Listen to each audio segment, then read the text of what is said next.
Today we'll start with the fifth unit, which talks about credit risk and derivatives.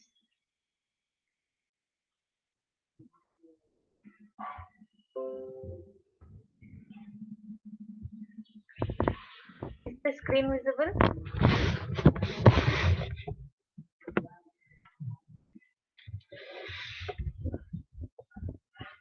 I hope the screen is visible to all of you. Yes, ma'am. Okay.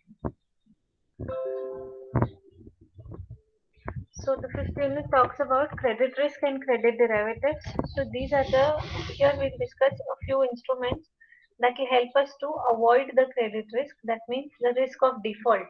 If I have given loan to somebody, the other party may default.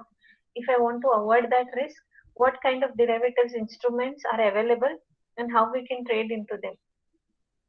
Most of it is theory, this entire unit.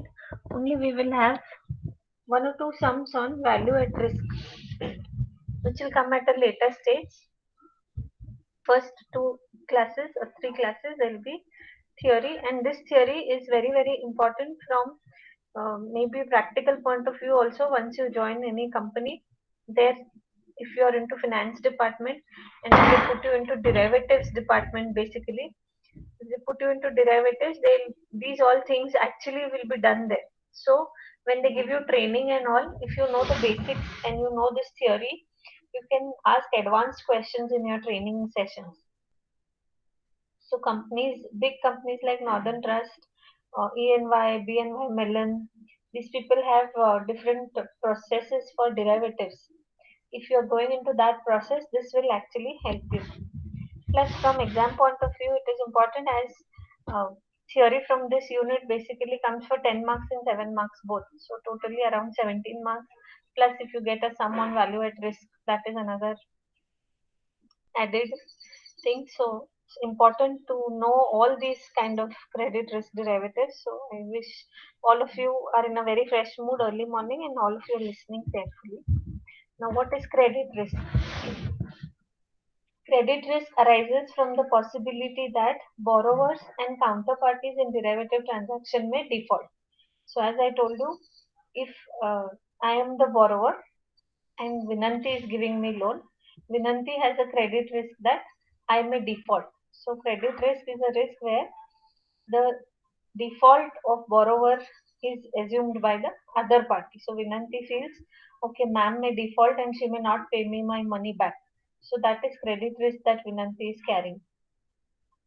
Most of the financial institutions devote considerable resources to the measurement and management of credit. Now, credit risk individually it may not be that high. Vinanti might have given me a loan of 1 lakh, so it might not be that high. But if you think from bankers' point of view, the credit risk is too high for them because they don't have one person who borrows, but they have so many people who borrow from them. And any one of them defaulting is also a big thing for a bank. So here we are going to study how big institutes or banks or financial institutions manage and measure their credit risk. So, depending on the credit risk of a particular bank or a financial institution, credit rating is given to that bank. If the loans are given to people who are trustworthy, who are going to repay the money on time, and on whom you can trust, I mean, who have fixed income, salary, or they have good businesses, then that means your loans are safe and your credit worthiness is high, and that particular bank or financial institution will be rated high on the credit rating. But if the bank has given loan to a person who has no job, who can default anytime, who is not paying the EMI regularly, then the credit risk of that bank is very high because that kind of people may not repay the loan. And if they are not able to repay, the banker will have to face the losses. In that case, the credit rating given to the bank or the financial institutions will be very low. So, credit rating are given by agencies like Moody's and S&P in the foreign market. Whereas in India, we have CRISIL, which is more popular, and ICRA. CRISIL and ICRA are the two agencies which give credit ratings in India. So, rating agencies such as Moody's and S&P, etc., are in the business of providing ratings describing credit worthiness of a bond. So, if a bank is issuing a bond, what is the credit worthiness of that particular bond? Or if a company is issuing a bond, what is the credit worthiness of that bond? Whether the company will be able to repay that money or not. Bond is nothing but debentures. So it's as good as if a company or a bank is issuing debentures to general public and taking loan from them, do they have the capacity to repay back that loan? So the rating is done for that bond. Whether that bond has A rating, that means the banker or the person issuing that bond is very strong, he will pay back your money. Suppose the bond has B rating, that means there is moderate risk. If it has C rating, it has high risk. So before buying the bonds or before giving loan to a company or government or financial institution, general public will see these ratings and then buy their bonds. I don't know how many of you know about the sovereign bonds that are coming up this month.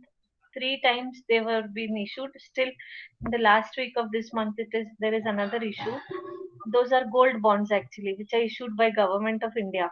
So they will issue the bond for 1 gram of gold. So depending upon the gold rate, that bond rate will be there. Now, because they're issued by Government of India, there is guarantee that if I pay for now the rate I think is 4,700 or 600 something.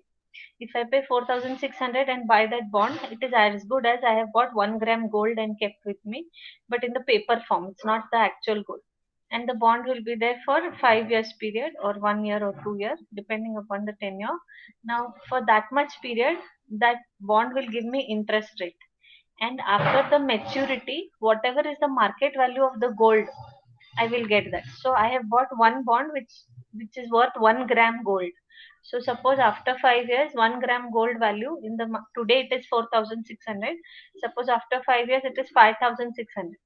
So the government will give me 5,600 instead of that bond.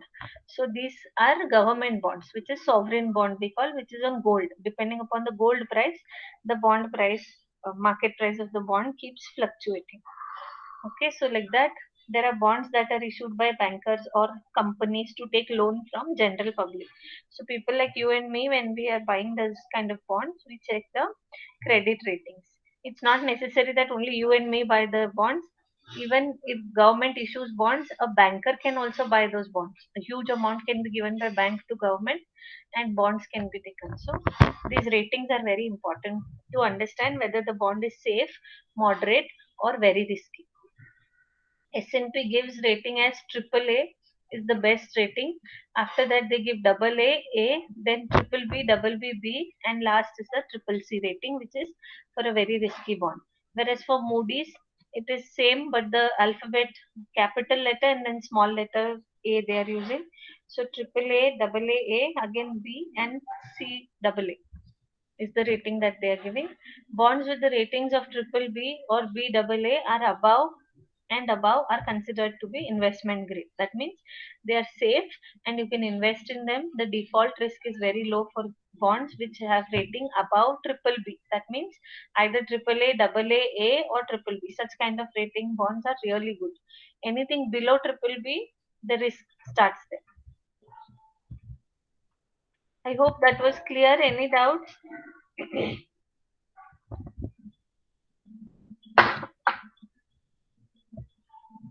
Okay, next is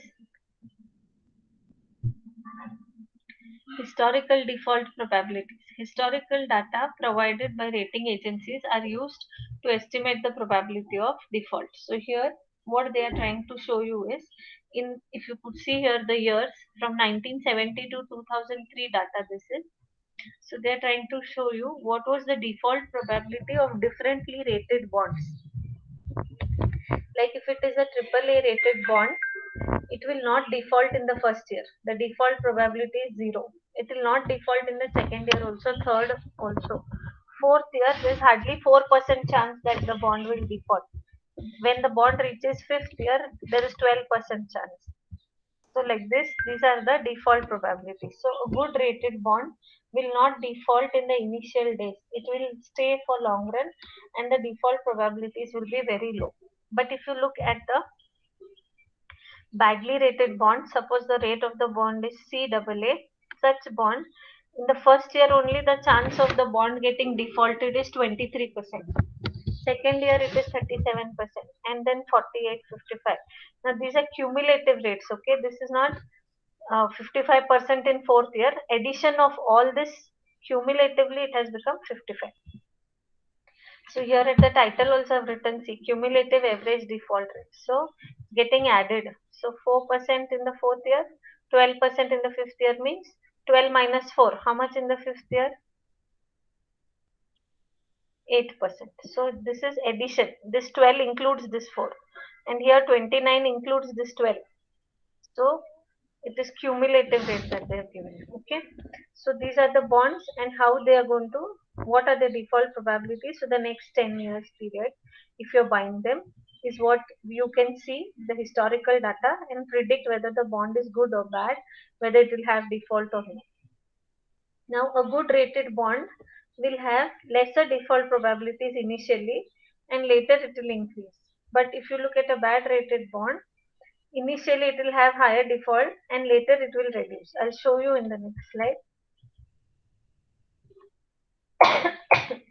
The table shows the probability of default for companies starting with a particular credit rating. A company with the initial credit rating of BAA, so they're talking about this company where there is BAA credit rating. Okay. Any doubts still here? Anybody?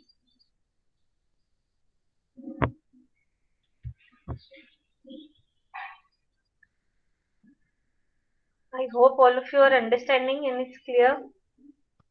Yes, ma'am. We're talking about this credit rating. If it is a BAA bond, so we will highlight it. Talking about this bond.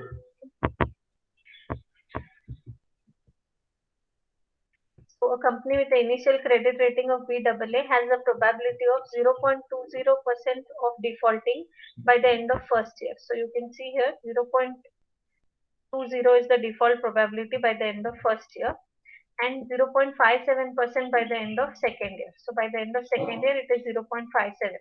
But this 0.57 is cumulative. It includes this 0.20 also. So if I don't want cumulative, what I'll do? The probability of the bond defaulting during a particular year can be calculated from the table. For example, the probability that a bond rated as BAA will default during the second year is 0.57 minus 0.20, that is 0.37. So what we did, this 0.57 included this 0.20 also because it is cumulative. So from this 0.57, if I remove the first year's default probability, I'll get 0.37, which is the default probability for second year. Similarly, if I want it for third year, 1.03 minus 0.57 I'll do, the second year value. I'll get the default probability for third year. So this is how you can calculate for a particular year. Now, do default probabilities increase with time? So as time increases, will the default probability increase? Let's understand this logic. For a company that starts with a good credit rating, default probabilities tend to increase with time. Can anybody give me this logic, or can anybody explain me how is it possible the company has started with a AAA credit rating? That means there is no risk, no default probability, 0% default probability. Initially, if you see the table, till the third year it is hardly 0%, and then as the years are passing, as the bond time is coming nearer, the default probabilities are increasing. Anybody can tell me the reason?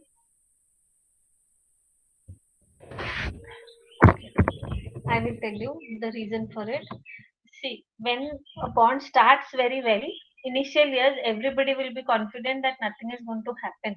The bond is going to perform well. So till the first 4-5 years, everything goes smoothly. But as the bond reaches the maturity, people start doubting that whether this company will be able to repay this huge amount at the end of the period. So 10 years, if it gets over, will the company repay back our money? Does it has funds? So that's what happens with good companies. Initially, people are very confident about them. As the bond reaches its maturity period, people start doubting and then their default probability start increasing. This I've given the reason here. This is because the bond issuer is initially considered to be credit worthy, and as time passes, that is more time that elapses, the greater the possibility that its financial health will decline, because it is reaching very close to the maturity period of the bond, and it has to pay a huge amount to a lot of people. So people start doubting whether this person is capable of, will they be able to pay, whether the bonds will be repaid. So their financial health starts declining later. But for a company that has started with poor credit rating, default probabilities will decrease with time. See here, suppose we started with CAA rating. Initially, the default probability was 23.65. Second year, it's 37.20. But remember, I told you it is cumulative. So 37.20 minus 23.65. Previous year I should do to get this probability. So if I do 77.91 minus 69.36, the default probability is hardly 7% or 8% if we minus this 2. But here, if you see, if I do 0.62 minus 0.29, it's a little, I mean, compared to percentage wise, if we compare, it's a little high. So as the days pass, the default probability for a poor rated bond decreases. Why? For a company that starts with a poor credit rating, default probabilities tend to decrease with time. The reason here is that for a bond with poor credit rating, the next 2 or 3 years are critical. When I'm a when I say that the bank is worst or the government is worst, and whatever bonds they're giving, they will default. They don't have money, so I'm rating them bad. But if that particular bond survives the initial 2 to 3 years, which are the bad years where people are treating the institution as they'll not be able to pay, then if 2 to 3 years are gone, people start feeling confident that okay, if it has survived for 3 years, it will survive further also. And then the default probabilities come down, their financial health starts improving. It is like, if it is a newly started college, or everybody starts thinking, should I take admission or no? Because God knows how many years this college will run, whether it will have admissions or no. It is newly started. Should we go there or no? That's what we feel initially. But if that college is able to manage its admissions and run for 3 to 4 years, after that everybody starts showing confidence in it and says that when it has survived for 4 years with admissions, it will survive further also. And everybody starts taking admission, and the closing down of that college, the default of that college declines, because people are coming forward now showing interest, so there will be no close down. But for a well established college, initial years will be very easy, because for them the name, fame, everything will get admission. But as the days pass, if the quality is not maintained, then people start thinking that this will close down. So their default probabilities will increase when the time passes. But for a poorly rated college, initial few years are important. If they survive, then their default probabilities will come down. That is what is related to the bond also. I hope the example could click better. Okay, then default intensities versus unconditional default probabilities. Now, what is default intensity? It's nothing but the rate or the hazardous rate. How intense is the default is what we're finding. So, is the bank going to get closed down completely, or only a few bonds will be defaulted and the rest will be paid? So what is the intensity? What is the hazardous rate? Like when we say no cyclone has come, so what is the intensity of the cyclone? Is it going to totally destroy everything and go, or it is a low intensity where it may not affect that much? Same way, what is that intensity of default? Okay, the default intensity is the probability of default for a certain time period, conditional on no earlier default. So, how are we going to find the default intensity? We're going to find it for a certain time period, assuming that there was no prior default. Like, for example, I will say till fifth year, if the bond doesn't default, means till fifth year the bond is moving good, then after fifth year, what is the condition that the bond will default?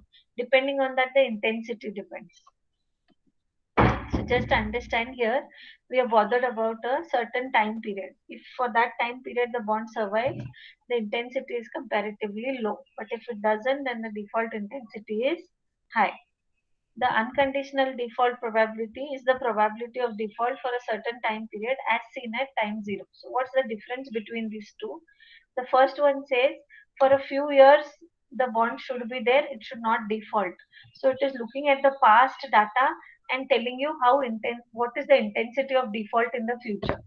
But in case of unconditional default probability, there is no condition of past data. We are starting from time zero. If the bond is issued today, from today only tell me what is the probability of default. So there is no previous time period, previous data available. So that is unconditional, no condition of previous time frame. Whereas for the default intensity, there is, you need to check the previous 4 5 years data and then you can tell what will be the default intensity in the future. I hope all of you are getting it.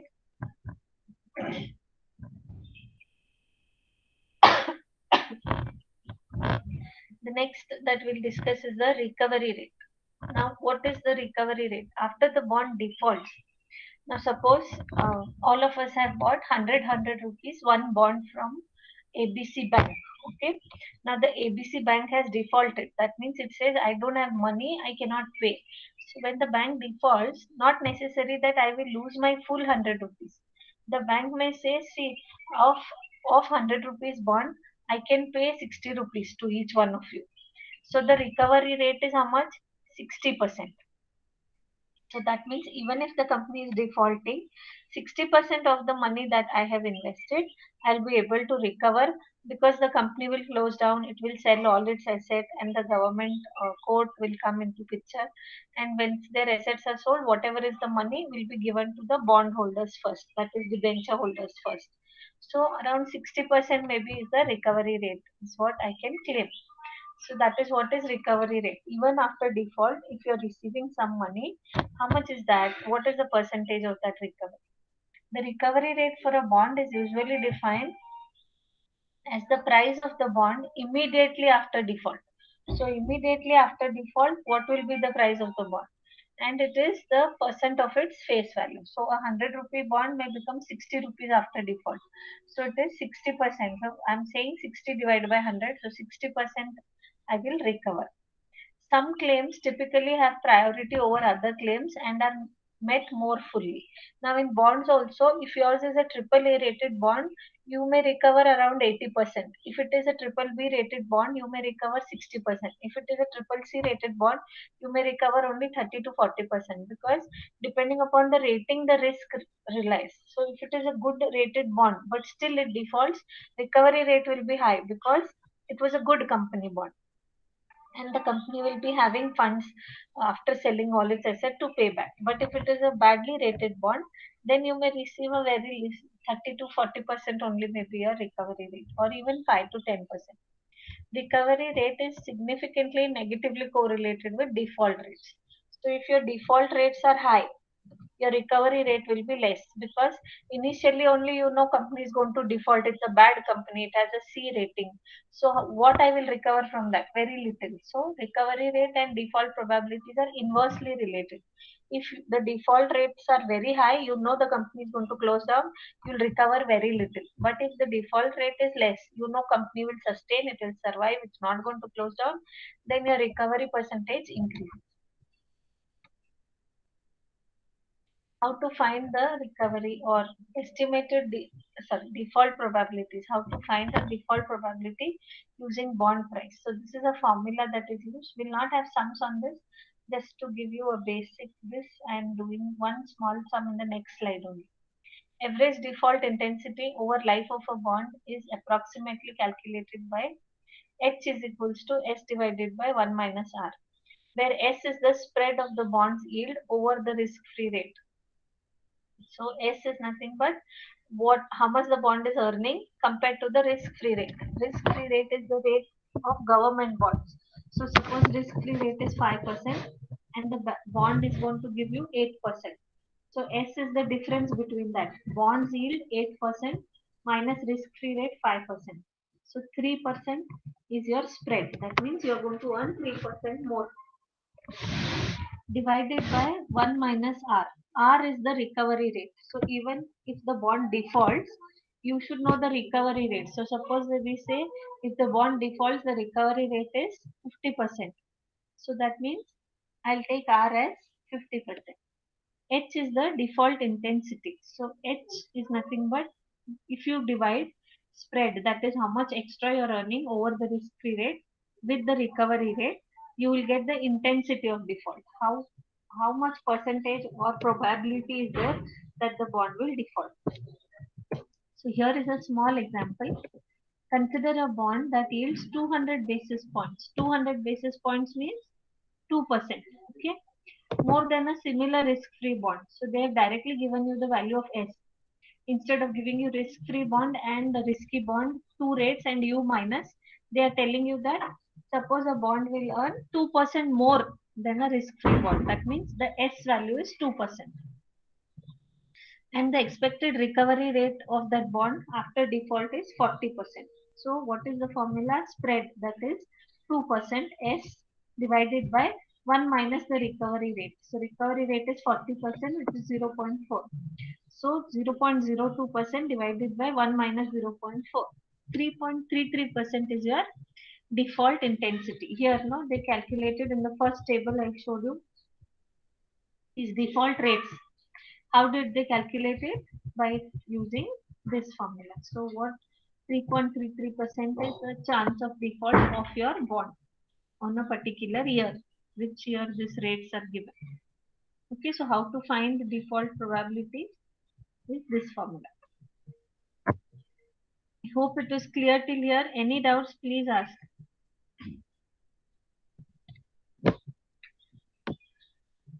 So till here, whatever I discussed was basics. What is credit risk? What is default? What are credit ratings? How to calculate default probability? What do you mean by recovery rate? For bonds with good credit rating, initially the default probabilities will be less, but later it will increase. For a bond with bad credit rating, initially the chance of default will be high, but later it will come down. So these are the different things that we discussed. Now what we are going to discuss is the credit derivatives. Still above slide, that is still 10th slide, I discussed what is credit risk. Now if I want to avoid this risk, I don't want my bond default to affect me. I've taken a bond, there is default probability, there is recovery rate, everything fine. But I don't want to lose my money after investing in that bond. Then what I should do? I should go to credit derivatives where I can avoid my risk or I can transfer my risk to the other party who is ready to take risk. So as a hedger, I want to transfer my risk to the speculator. Which risk? The credit risk. And from where has the credit risk come? From the bond that I have bought. I have a bond, but I feel it will default. I don't want to take that risk. So I'll transfer my risk to the speculator, the person who's ready to take risk. So when I do this, I basically use the credit derivatives instruments. So which are these credit derivative instruments? How are they helping us to transfer a risk to other party? We will understand after this. Okay. So derivatives where the payoff depends on the credit quality of a company or a country. So derivatives is nothing but instruments where the payoff, that is money will be received or not, depends upon which country is trading with that instrument or which company is trading with that instrument. The market started to grow fast in the late 1990s. The credit derivative market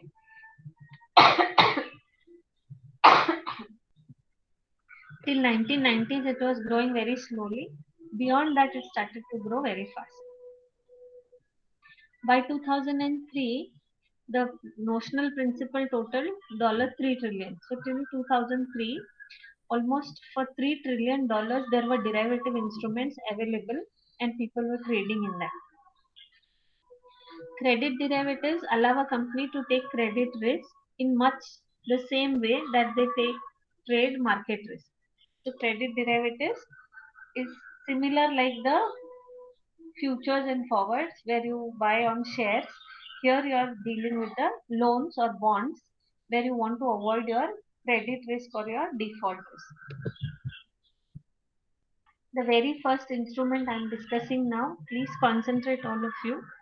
We'll finish this one and I will stop for today. The next one we will do in the next class. Okay, so today we'll try to finish credit default swaps.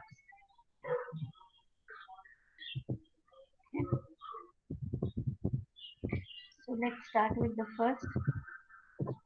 Now the word, listen all of you clearly, the word swap means exchange.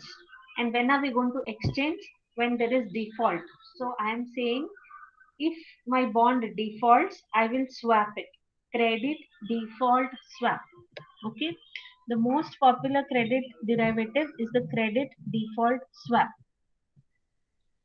This is the contract that provides risk against default by a particular company.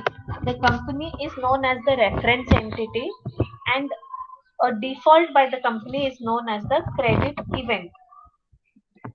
Okay, let me. Okay, let's start with this first diagram. Then I will read the definitions for you and then you will understand it better. At one end, I have a default protection buyer who is A, and at the other end I have a default protection seller who is B. So that means A is buying credit default swap and B is selling credit default swap on a particular bond. Now what they are doing in this credit default swap is, suppose A has bought bonds from Citibank. Now A feels that Citibank may default and my money may not come back. So what A will do, he will go and contact B and he will tell B, see, I have bonds from Citibank, but I feel that Citibank may default and I don't want to take the risk. So if Citibank defaults, I will sell this bond to you and you are going to pay me the face value.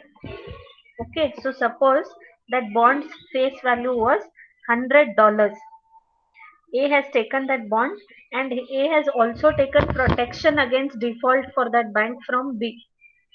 So A tells B, see, if Citibank defaults, I will sell you the bond for $100. I have bought it for $100. I will sell it to you for $100. I don't want to take any risk. B agrees. B says, fine, I'll give you the protection. If the bank defaults, you sell me the bond, I'll give you $100. So now what A has done, actually A has taken insurance over the bond from B. So now A is insured, safe. If the bond defaults, B is going to pay me, like life insurance or health insurance or accident insurance. If accident happens, the insurance company is going to pay my vehicle damage expense.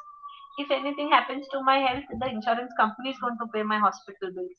So we are getting insured. But do you think the insurance comes for free? No. We need to pay premium, insurance premium. So you pay health insurance premium, you pay accident insurance premium. Similarly, A is paying 90 basis per year to B as premium. What is this 90 basis points? It's nothing but 100 basis point is 1%. So 90 basis point is 0.09%. Sorry, yeah, 0.09%, that is less than 1%. So A has agreed to give 0.09% interest every year to B as premium, because B is telling if the bond defaults, I will help you out. So B is getting fixed income every year just by being an insurer for A. If the bond defaults, B will come into picture. He will buy the bond from A and give him $100 full, and B will take the risk. So B is taking risk. He is a speculator. A is transferring his risk to B. He is a hedger. And for this, B is charging 90 basis points every year from A. He is telling, I'll not do it for free. Why should I take your risk for free? You have to pay me 90 basis points every year. If the bond doesn't default, simply 90 basis point every year is going to be and he is earning. Like for example, you take a 1 year health insurance and in 1 year you don't fall sick. So you cannot tell the health insurance company, no, I didn't fall sick, give my premium back. No, once the premium is paid, it is gone. You cannot ask back. If you are not falling sick, that money is of the insurance company. If you fall sick, they will give you protection. Same way, if the bond doesn't default, that 90 basis point every year is B's income. But if it defaults, B is going to protect A by buying the bond from A for whatever is the face value of the bond. Did you understand credit default swap now? The word itself says if there is default, the bonds will be swapped. A will give the bond to B and B is going to give money. Understood this? Any doubts? No, ma'am. Was the example clear? Yes, ma'am. Yes, ma'am. Now here, this default protection seller will also be a bank only. Now, if A might have bought bonds from Citibank and he may go to Federal Bank and tell, you give me protection against this bank. So usually this protection is not given by people like you and me. That is also given by financial institutions only. Okay. So now we'll understand the definition bit by bit. Okay, the most popular credit derivative is credit default swap. This is a contract that provides risk against default by particular company. So it is providing you protection actually. The company is known as reference entity. So Citibank bonds, no? So Citibank, I will call it as reference entity. And the default by the company is called as credit event. If Citibank closes down, I will call it as credit event. Oh shit, this event has happened. The bank closed down. Default happened. So when that will happen, I'll call it as credit event. The buyer of the insurance obtains the right to sell the bonds for their face value when a credit event occurs. So A is the buyer of the insurance. A is taking that protection. He has the right to sell the bonds to B whenever the default happens. What is default? Default is called as the credit event. So whenever that credit event happens, A will sell the bond to B for face value. So if the bond was for $100, he will tell, give my $100 and take this bond. It has got defaulted.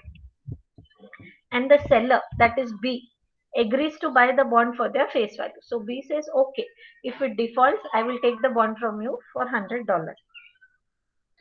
The total face value of the bond that can be sold is known as credit default swap notional principal. So that $100 is the principal amount of the entire credit default swap transaction. So A may not sell only one bond, no, he may also sell 10 bonds of $100. So 10 into $100, you can say the principal is $1,000. So if bonds default, B will pay $1,000 to A and he'll take those 10 bonds. So whatever is the amount for which this insurance is happening, we call it as notional principal. The buyer of the credit default swap makes periodic payments to the seller until the end of the life of credit default swap or until the credit event occurs. So A is transferring 90 basis points to B for the life of the bond. If the bond is for 10 years, full 10 years he will transfer, or till the default happens. If the life is 10 years but the bond defaults in 8th year, so till 8th year A will give 90 basis point to B, and on 8th year after default, B will give $100 to A and the contract will end. Okay, these payments are typically made in arrears every quarter, every half yearly, or every year. They are made in arrears means after the time gets over. So after first year is over, I'll give you the first year interest. After second year is over, I'll give you second year interest. So we are calling it in arrears. If you pay in advance, first year starts only and I pay, then we will not call it as arrears. And we also pay interest and all to the bank in arrears only. As soon as you take loan, you don't pay interest. After 1 month is over, you will pay your first EMI. So 1 month interest will go to the bank like that. It is paid either half yearly, quarterly, or yearly, depending on how the terms and conditions are decided. The settlement in the event of default involves either physical delivery of the bonds or cash payment. So whenever the bond defaults, it can be either physical delivery of the bond or cash payment. That means A can give the bond to B and take money, or B will say, I don't want the bond, it's okay. You keep the bond with you and see how much you're recovering from the company. So suppose it is $100 bond and Citibank says recovery rate is 40%. So Citibank is giving $40. A will tell B will tell A, see, anyways you're getting $40 from Citibank. Remaining $60 I'll give you. Don't give me the bond. That is cash payment. Otherwise, B will say, fine, you give me the bond, take $100 and go. B will take the bond to Citibank and get that $40 recovery rate. So all in all, B is paying only $60. That recovery rate is of B because B has taken the risk. So if Citibank is paying $40 recovery, $60 B has to pay to A, which was the default. So B will tell A, you keep the bond with you, collect $40 from Citibank, I'll give you $60. That is cash settlement. But if A says, no, no, I don't want to fall into all this, give me $100, take the bond, you go to Citibank and do whatever you want, then that is delivery of bond. Physically, the bond is delivered to B. B gives $100, A comes out of this contract. Now B takes the bond, goes to Citibank and recovers $40. So A is not going to get both recovery as well as full repayment. A is going to get only full repayment against the insurance. Recovery will be taken by that particular B, the person who is providing insurance. Okay, so buyer of the instrument acquires protection from the seller against a default by a particular company or a country. Example, buyer pays a premium of 90 basis point per year for $100 or $100 million 5-year protection against company X. So 90 basis points on $100 million for 5 years, the buyer is going to pay, that is A is going to pay. The premium is known as the credit default spread. So the 90 basis point is credit default spread. It is paid for the life of the contract or until default. So either the default should happen or the life of the contract should get over. If there is default, the buyer has the right to sell the bond with face value and the seller will have to buy it. Okay, and this is how I explained you using the diagram. So this was all about credit default swap. The attractions of credit default swap are it allows the credit risk to be traded in the same day as market risk. Like the shares, we bought futures and forwards. Now on bonds, we are buying credit derivatives. It can be used to transfer credit risk to a third party. Now, the first party was A, the second party was Citibank. But A and Citibank are no, A finds B to transfer his risk. So B is the third party. Actually, first and second party are A and Citibank. Bond is given by Citibank, A is buying the bond. But A wants protection, so he goes to the third party, that is B, and he will protect himself. Can be used to diversify credit risk. Diversify means you are going to transfer your risk. So you are basically using it to reduce your credit risk. So this was about credit default swap. Today we understood the first instrument under credit derivatives. The rest we will do in the next class, that is on Friday. And if possible, Friday 2 hours, so we'll finish it. If any doubts, you can ask. Otherwise, you can type your roll numbers in the chat box and leave the meeting. Any doubts, anybody, you can ask.